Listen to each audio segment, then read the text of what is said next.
book fans, welcome to another exciting edition of Cammy's Comic Corner. I'm your host as always, Cammy. Now I was really worried this week, comic book fans, because I only had a Fast 5, and I thought that was going to be the show, just a Fast 5. But fear not. Last book in my stack that I read turned out to be a godsend, a pick of the week, as it were. So enough about praising and hallelujah, let's get on to the pick of the week. From Image Comics, we have Invincible number 55, written by Robert Kirkman and art by Ryan Ottley.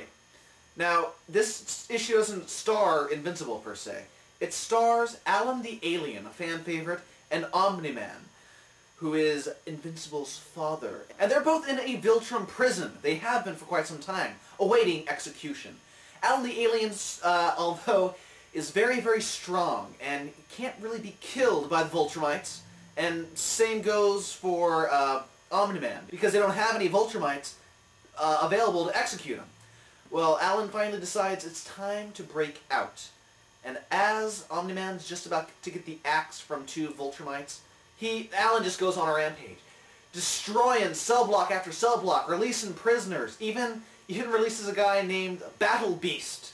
And since Alan's been so brave and helps him out of his prison, he helps Alan out. And there's a big chaos, pandemonium, and pretty much ass-kicking all over the place. Now, this issue ends with Alan being informed by Omni-Man that there are less than 50 Viltrumites left in the galaxy. Full-blooded, anyway. There's tons of half-breeds, but less than 50 of the original gangstas, as it were. Which means the Empire is on the verge of collapsing. Which means now is the time to strike. Very awesome issue.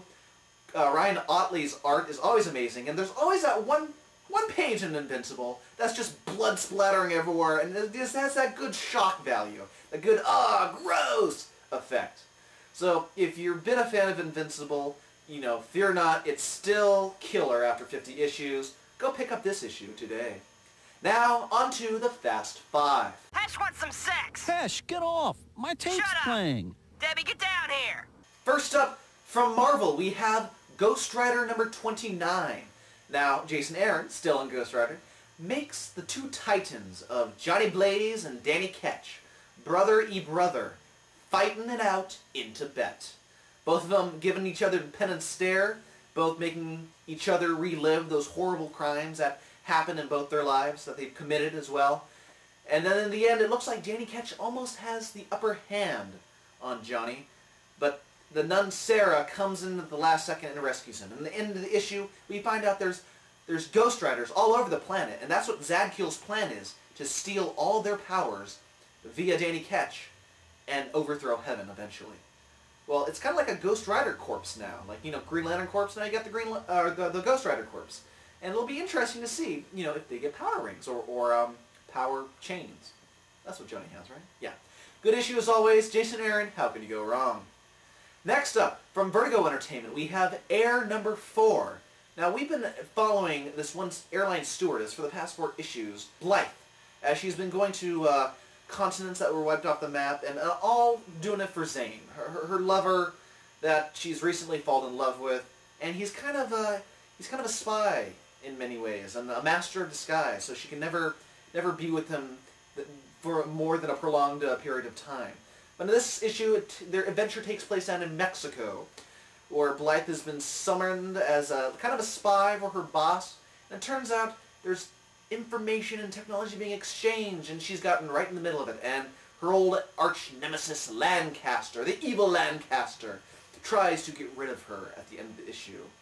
And let me just say, G. Willow Wilson, the writer of this book, has such the imagination, and it really helps make this book, this new series, Air, quite the enjoyable read. So if you're looking for something new, check out Vertigo and check out Air by G. Willow Wilson. I highly recommend it. Next up from Marvel, we have The Amazing Spider-Man 578. That's right, comic book fans, you heard right. I picked a Spider-Man book. Ever since One More Day came out, I've been boycotting this book like the plague. But luckily for me, I don't buy this book. I mooch off my friends just to see if it gets any better. Anyway, in this issue, it's being written by Mark Waid, always a plus, and we find Spidey down on his luck as usual. you know, thinking it's going to be just another crappy day. He spent his last dime on a meal, and he gets a Metro card after his fortune cookie says, you know, your luck will improve for today. So he takes the subway, and he's right across town when all of a sudden there's a big accident. Spider-Man luckily is there to keep the car from crushing the passengers inside, and he bumps into an old villain that we haven't seen in a while. That's right, one of my favorites, Shocker. Not this kind of Shocker, but the villain Shocker, I know. So in this issue, we find Spider-Man battling Shocker, and Water about to flood the tunnel and wipe them all out. One of the old men in the subway car happens to be named J. Jonah Jameson Sr. That's right, JJJ's dad. Very interesting twists, and Mark Waid has got me interested in Spider-Man once more. Next up from Vertigo Entertainment, we have Scalped number 23, another Jason Aaron title. Hey! How about that? It seems they always coincide, the whole Ghost Rider or Wolverine with Scalped every week. Anyway, in this issue we follow Dino Poorbear as he's come across some cash from the past 2 issues from Chief Red Crow. And also some money on the side from selling guns and drugs. Not always the best choice, but hey, we all gotta make a living, right? In this issue, we find that he's really ready to get off the reservation, take his daughter with him, start a new life.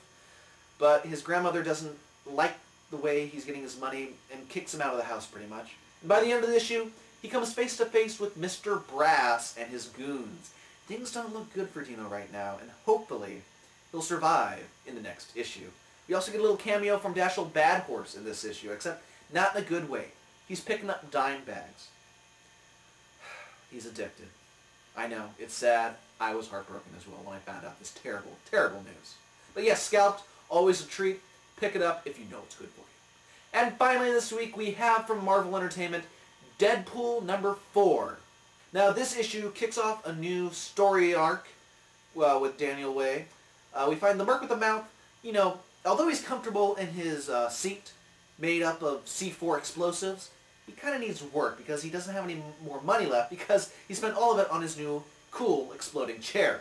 So after running into an old friend of his, and I use the term friend loosely, another mercenary, Zeke, much more wealthier mercenary, shall we say, it gets an assignment to save his zombified wife from this plastic surgeon in this far country in Europe doing plastic surgeries on zombies. It's an interesting plotline. So, being horribly scarred as he is, Deadpool, you know, decides to go and try to save the wife and whatnot. Turns out in the end, Zeke's been setting him up the entire time. And what's he got to show for it? Nothing. He gets duped by a hunchback, for crying out loud. And as usual, the humor is rampant in this book. If you're looking for a good action/humor book, I can't recommend Deadpool enough. Well, comic book fans, that does it this week in comics. If you want to be our friend of the program, go ahead and go to www.cammyscomiccorner.com. From there you can subscribe to us on iTunes or on the RSS feed. And also, be sure to come and chat on the forums. Not enough people are chatting on the forums. And, you know, where's the love, people? Where's the love? Just like that Black Eyed Peas song. Where is the love? And also, if you are looking for killer comic book t-shirts, I highly recommend you go to deadlinegraphics.net. The guy who runs the site, Kelly, makes nothing but awesome t-shirts. Check this out. Rage of the Red Lanterns, anyone? I think so. You'll be seeing me wearing a different Lantern shirt in the upcoming episodes. Why? Because I love them so much, and Kelly does a great job at getting them out. He has quite the selection of different comic book t-shirts, and all t-shirts are $20, and guess what? He ships internationally as well. Also, keep this in mind, all orders till the end of the year are 10% off. So be sure to pick up your Christmas present for your friend or for yourself. Make Christmas come early this year. And check out deadlinegraphics.net. And be sure to tell him that Cammy sent you. Well, that does really do it for Cammy's Comic Corner this week. So until next time, I've been your host, Cammy. Thanks for watching Cammy's Comic Corner. Have a good week.